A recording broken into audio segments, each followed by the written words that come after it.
Welcome to Daily Ed Talk, where we engage in provoking discussions, all things education. If this is your first time tuning in to Daily Ed Talk, welcome. I am Darren Daly. I am currently a practicing middle school teacher, and I'm using this platform just to express anything education. We're going to have various topics, various discussions, and panels just talking about anything in education. And today's topic is middle school. I currently teach middle school English. Yes, I teach middle school English. I get comments all the time like, wow, I'm praying for you. Wow, a lot goes for you. Like, you have a lot on your plate. And I never really understood what that meant until I did some more research.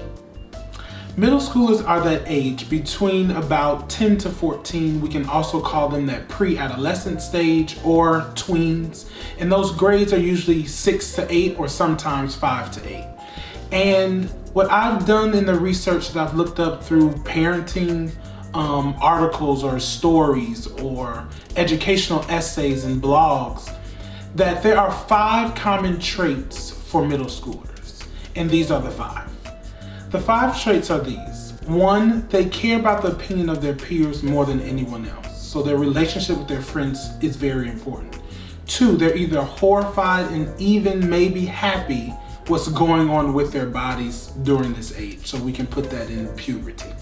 They do not like public praise. They do not like when people publicly affirm them for their actions. This is also that age, so number 4, where they're kind of withdrawing from their parents and wanting to gain some type of independence. And the last one is they're still children, so they're still learning about themselves, how they interact with others, and of course with their parents. They're still learning how to be a child with their parents when trying to identify who they are as a person. I looked at these traits and these comments that I received over these past couple of years, and I said, wow, I really didn't have that type of experience. I've always been open to middle schoolers. I've also been open to understand who they are during this whole pre-adolescent age. So what I have done is I've created another 5 ways that you can better engage with middle schoolers. And that can work for teachers, especially even parents, church volunteers, anyone they encounter. These are some 5 tips that you can use to work well with middle schoolers. So get to know them. Interview them not in like a, hi, what's your name? How are you doing? Not like a CNN type of interview, but talk with them. See the things that they like. And as a teacher, engage those things gradually within your curriculum. So if these kids like to play basketball, I've included like this vocabulary basketball idea within my classroom. So at the end of a week, we've studied vocabulary, everyone stands up, I give out a word, someone says, it's my turn, they'll shoot. If they make the shot, then they have to give me the definition of the vocabulary word. So just engaging those type of things that they like into the classroom. Now, some girls don't like to play basketball. Some girls like to draw or to paint. So we did like this gallery wall of vocabulary words or vocabulary terms. Just find the things that they're into and put that into your curriculum. And that's the same thing for parents. Same thing for church volunteers. Sometimes as parents, we kind of want to separate that I'm the parent, you're the child. And that's fine, great, but try to engage them some way in the things that they need. Right now it's kind of hard with COVID, but find avenues in which you can engage them personally. And with getting to know them also comes with number 2, which is providing that emotional support system for them. Recent research, well not recent, but between 2007 and 2014, suicide rates between pre-adolescent ages 10 to 14 doubled. And that's just because during that age, they're trying to figure out who they are.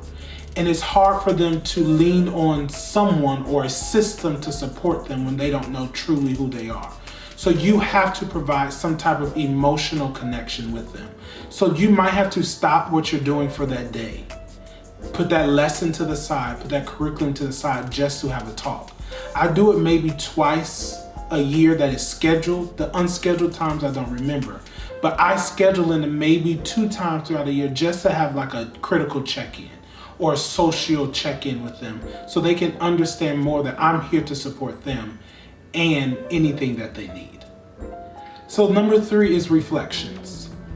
During this age, like as I stated before, they are truly trying to gain approval from what they're doing. So you'll see in this age range that everyone wants an A. Everyone wants to be the best in the class, and they want everyone to know that I'm the best in the class. But they're afraid of showing those weaknesses that they have. So yes, let's focus on those strengths, but let's also focus on those weaknesses. So when they receive assignments back, create an environment where they can reflect on what they have produced. Whether it was great, whether it was not so good, find ways where they can reflect on their behavior and their actions and turn it into something they can grow from. Embrace those differences, which is number 4. In my classroom, there are so many different cultures, races, genders, socioeconomic statuses that I have to tailor how I teach and what I teach to fit the needs of my kids. My kids come from about 70% Black, but in that Black diaspora, there is a lot of different cultures and races amongst that. Then we have another major culture of Latinos or Latinx communities. And then we have Asian population, and we have a small percentage of white population. So my curriculum needs to reflect that. So read books, read articles, read magazines. Because I teach English, that's why I'm saying read. But all of the things that I use for my classroom, they should be able to reflect themselves. They should be able to see themselves within the classroom. And I call that self-awareness. Students should have self-awareness, self-identity within anything they encounter within the curriculum. If the curriculum is all, we can say, whitewashed for a predominantly Black community, how is that going to motivate them to continue to learn? It's honestly not. They need to be able to see themselves within their curriculum. And then number 5 is give them a voice. Make your classroom a platform for them to express their voice. And expressing their voice is not where they're giving a whole bunch of opinions. I don't like this, I don't agree with this. But it's acknowledging that they know something and that they have an opinion on something, and engage that amongst their classroom peers.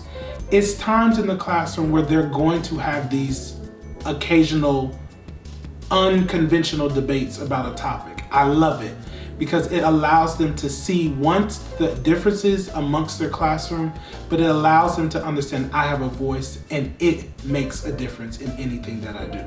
So I hope these 5 character traits that I've come up with, that you're able to use these in your classroom. Parents, you are using these to understand them better. And then anyone who encounters middle school students or middle school age range, that you understand more who they are. Jackie Robinson says, a life is not important except in the impact it has on others' lives.